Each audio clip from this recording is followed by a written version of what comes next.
Kali ini Noba akan melanjutkan part sebelumnya dari film Donghua Battle Through the Heaven. Noba mengingatkan sekali lagi ya bahwa konten ini full spoiler. Tanpa lama-lama lagi, yuk kita masuk ke isi ceritanya. Melanjutkan dari cerita sebelumnya. Zuji tidak ragu untuk mengerahkan semuanya. Ini karena dia memahami bahwa musuh yang dia hadapi sebenarnya tidak sederhana. Setelah Avatar Yonghe bertarung melawan Xiaoyan, dia merasakan krisis yang sangat kuat. Sebelumnya dia telah meremehkan Xiaoyan dan dia tidak pernah berpikir bahwa Xiaoyan akan begitu kuat, terutama saat Su Erkun muncul. Hal ini membuat Zuji agak tidak bisa diterima. Dia tidak tahu bagaimana Xiaoyan melakukannya. Pada saat itu dia masih bertanya-tanya mengapa Su Erkun tiba-tiba menghilang. Tapi dia tidak berharap bahwa Xiaoyan mengubah binatang seperti itu menjadi bawahannya, yang bahkan Zuji tidak bisa melakukannya. Dari zaman kuno hingga sekarang, mungkin tidak banyak orang yang dapat mengendalikan Su Erkun. Tentu saja yang paling penting adalah selain Su Erkun, ada juga Juying dan binatang iblis surgawi. Kemunculan 3 binatang kuno mengganggu semua rencananya. Bahkan mengakhiri pertempuran dengan mudah tanpa perlu sang ratu mengambil tindakan. Pada saat ini pasukan kuil pemburu dewa berkumpul di kehampaan. Semuanya masih ditangguhkan di udara, tampaknya menunggu sesuatu. Tidak ada keraguan tentang kekuatan pasukan perkasa, tetapi Zuji merasakan itu masih jauh dari cukup. Meskipun dapat diprediksi bahwa Taisu juga akan menyerang, tetapi berdasarkan pengalaman sebelumnya, dia tidak dapat mengandalkan Taisu yang sombong. Jika dia ingin menyingkirkan Xiaoyan dan sang ratu, dia harus mengandalkan dirinya sendiri. Setelah beberapa saat terdengar raungan binatang buas akhirnya terdengar dari kejauhan. Dengan raungan binatang itu, seseorang bisa merasakan paksaan yang menggetarkan jiwa.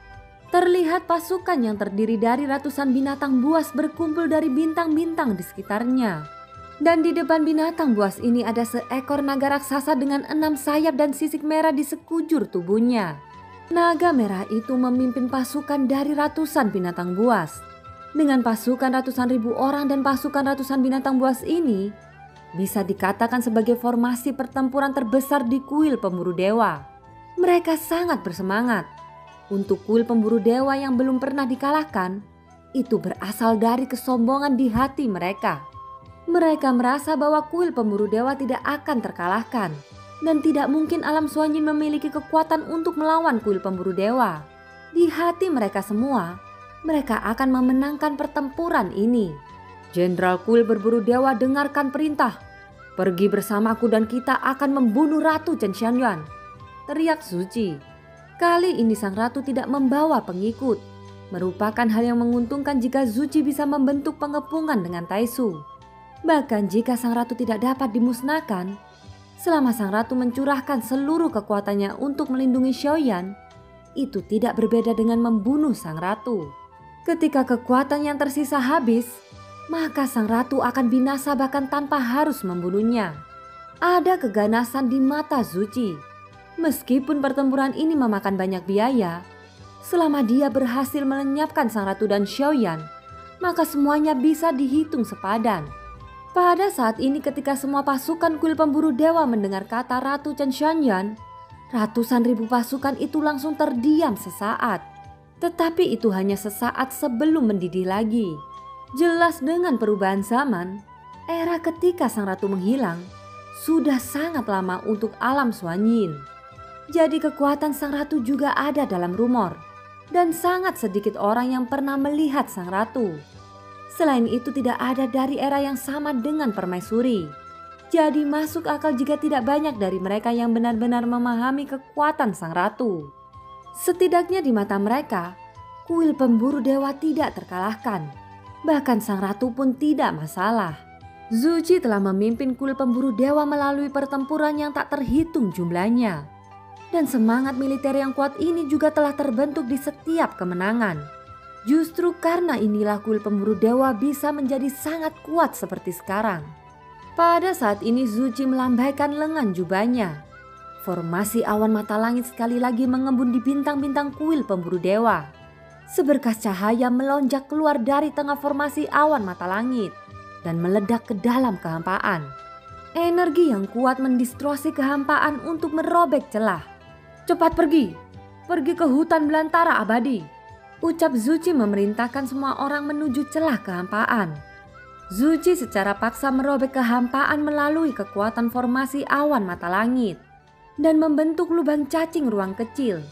Hanya dengan cara ini mereka dapat mencapai hutan belantara abadi secepat mungkin. Adapun tubuh utama Zuchi yang tergantung di udara, dua sosok tiba-tiba muncul di sampingnya. Mata mereka tertuju pada celah-celah di kehampaan, sementara semua pasukan mengalir ke dalamnya. Jika seseorang memperhatikan dengan seksama, seseorang dapat menemukan bahwa mata kedua sosok ini persis sama dengan Zuchi. Dapat dilihat dari penampilannya bahwa kedua sosok ini adalah klon dari Zuchi. Setelah semua pasukan kuil pemburu dewa memasuki celah kehampaan, dua avatar Zuchi juga bergegas memasuki celah kehampaan. Adapun tubuh aslinya dia tidak pergi ke medan pertempuran. "Aku telah mengembangkan kuil pemburu dewa ke titik ini. Dan diharapkan akan ada hari ketika sang ratu akan berakhir. Era ini akan menjadi milikku," ucap Zuchi menyipitkan matanya. Di bawah permukaan yang tampak datar, ada kegilaan yang belum pernah terjadi sebelumnya. Scene berganti. Adapun Xiaoyan di menara pembantaian, dia masih tenggelam ke dalam kultivasi sepanjang waktu. Namun dia bisa merasakan bahwa menara pembantaian telah stabil dan semuanya menjadi sunyi. Semua eksistensi keabadian kaisar yang memasuki menara pembantaian dikirim keluar. Jadi tidak ada yang akan mengganggu kultivasi Xiaoyan di sini. Xiaoyan juga tahu bahwa sang ratu melindunginya, sehingga dia hanya perlu mencurahkan 100% pikirannya untuk berlatih. Sumber energi yang masih menyembur di tubuhnya telah meroket ke angka 8 miliar. Tampaknya menembus 10 miliar sudah tidak jauh lagi. Xiaoyan juga tidak menyangka bahwa setelah dia menerobos ke puncak Dewa Bintang 9, dia akan mengantar pertumbuhan yang begitu eksplosif, yang secara langsung akan membuat fondasi dokinya menembus 10 miliar. Ini adalah angka yang tidak pernah dibayangkan oleh Xiaoyan. Dengan peningkatan berkelanjutan dari sumber doki, Xiaoyan juga merasa bahwa kekuatan yang belum pernah terjadi sebelumnya terpancar di tubuhnya. Tapi Xiaoyan merasa aneh. Secara logis menerobos ke puncak Dewa Bintang 9 seharusnya menyentuh ambang keabadian kaisar. Tetapi saat ini dengan tubuhnya bintang doki, tampaknya masih jauh dari ranah keabadian kaisar. Pada saat ini bintang doki di tubuh Xiaoyan telah berubah dari kuning menjadi putih, yang hanya dapat ditemukan di meridian lautan bintang surgawi. Dari warna bintang doki ini, dapat dinilai bahwa meridian ganda di tubuh Xiaoyan telah bergabung menjadi satu. Tingkat bintang dokinya tidak lagi tersembunyi. Dengan kata lain, kekuatan sejati Xiaoyan saat ini tidak bisa lagi disembunyikan. Tidak tahu sudah berapa lama sejak Xiaoyan retreat, saat ini ledakan doki melonjak keluar. Aura yang kuat meletus dari tubuhnya. Meskipun dia masih dewa petarung, dia jauh di depan jika dibandingkan dengan dewa petarung biasa. Ada sangat sedikit dewa do dengan 10 miliar bintang di meridiannya. Umumnya untuk puncak Dewa Bintang 9 hanya memiliki 1 miliar bintang doki. Untuk Xiaoyan saat ini, bisa dikatakan bahwa dia memasuki peringkat dewa petarung terkuat.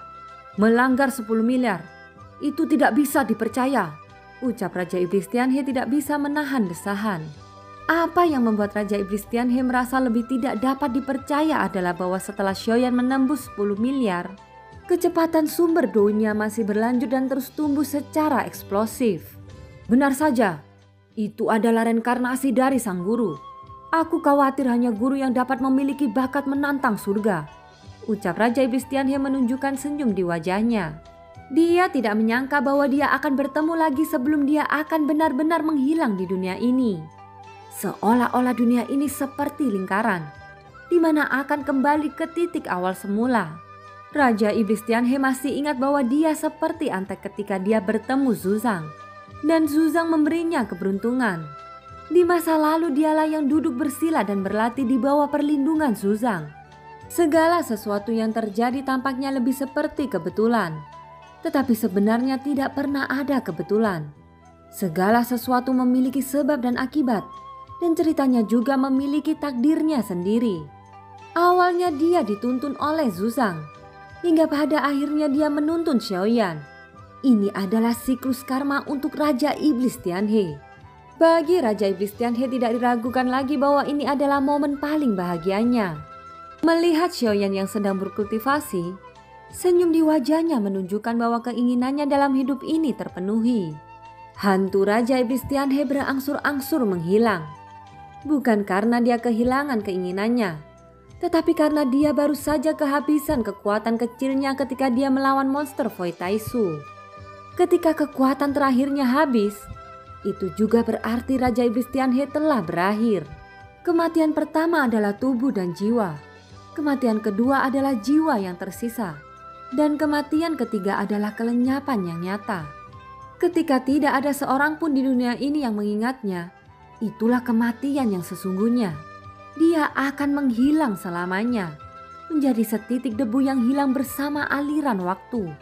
Tidak akan ada lagi jejak di dunia. Namun tidak ada penyesalan di hati Raja Iblis Tianhe. Sebaliknya dia merasa lega setelah jatuhnya kehidupan dibandingkan dengan kehidupan tanpa akhir. Raja Iblis Tianhe sangat puas saat ini. Seolah-olah dia merasa tidak benar-benar mati. Ini karena ada jantung miliknya yang berdetak di tubuh Xiaoyan. Sebelum hantu Raja Iblis Tianhe benar-benar menghilang, dia menangkupkan tangannya dan membungkuk dengan berat pada sang ratu. Melihat Raja Iblis Tianhe yang akan menghilang, sang ratu mengangkat kepalanya sedikit. Matanya yang indah menatap Raja Iblis Tianhe untuk pertama kalinya. Dan dia sedikit mengangguk ke Raja Iblis Tianhe. Aku Raja Iblis Tianhe mengucapkan selamat tinggal kepada dunia. Guru, aku percaya bahwa reinkarnasimu akan menjadi makhluk tertinggi untuk yang kedua kalinya. Aku benar-benar percaya itu. Ucap Raja Iblis Tianhe tersenyum. Sosoknya perlahan-lahan menjadi kabur. Dan suara Raja Iblis Tianhe bergema di luar menara pembantaian. Itu sampai ke telinga orang-orang yang berhenti untuk menonton.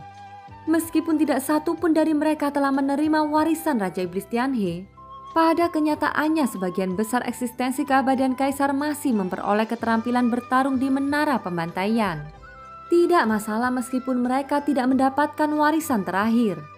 Setidaknya mereka masih mendapatkan warisan Raja Iblis Tianhe dan tidak kembali dengan tangan kosong. Tetapi dibandingkan dengan jantung iblis yang berdetak di jantung sebelah kanan Xiaoyan saat ini, warisan mereka benar-benar tidak ada artinya. Namun Raja Iblis Tianhe mengirim semua orang keluar ketika menara pembantaian terancam dihancurkan. Hal itu jauh lebih penting bagi mereka. Pada saat ini beberapa eksistensi keabadian Kaisar tahu bahwa tirai telah berakhir. Jadi mereka berhenti memikirkan warisan. Tidak ada yang mau memasuki menara pembantaian lagi. Tentu saja masih banyak makhluk abadi yang memilih duduk bersila. Mereka masih menunggu, memandangi menara pembantaian dan juga mengamati monster Void Taisu yang ambruk di tanah. Monster Void Taisu dalam kondisi memperbaiki diri. Jika seseorang melihat lebih dekat, seseorang akan mendapati bahwa di tubuh besar Void Taisu ada gurita yang tak terhitung jumlahnya berenang di sekitar. Dan mereka dengan cepat memperbaiki bagian Void Taisu yang terluka. Medan di hutan belantara abadi saat ini cukup sepi. Tetapi sebelum monster Void Taisu teratasi, tidak ada yang berani masuk ke menara pembantaian lagi. Lagi pula tidak ada yang tahu apakah wanita kuat yang mirip sang ratu akan mengambil kesempatan lagi untuk memblokirnya. Kebanyakan orang memilih untuk tinggal sebentar. Lagi pula bagi eksistensi keabadian ini hal yang paling tak tergantikan adalah waktu.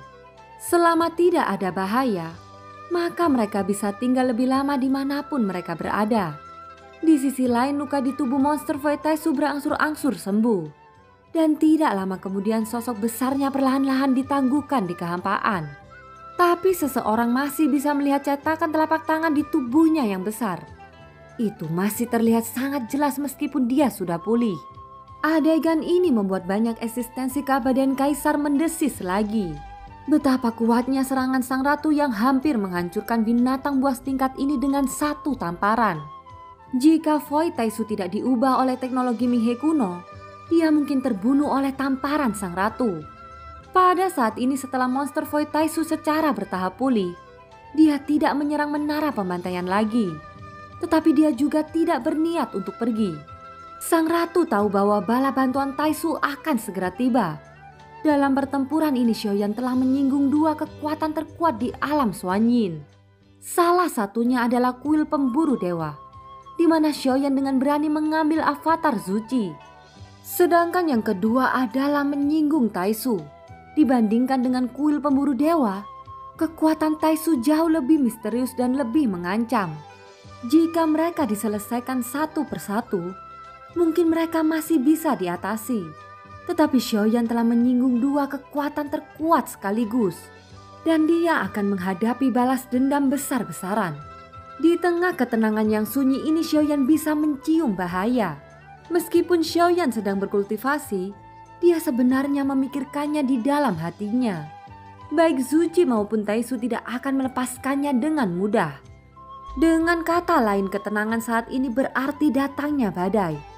Jadi waktu yang tersisa untuk Xiaoyan benar-benar tidak banyak.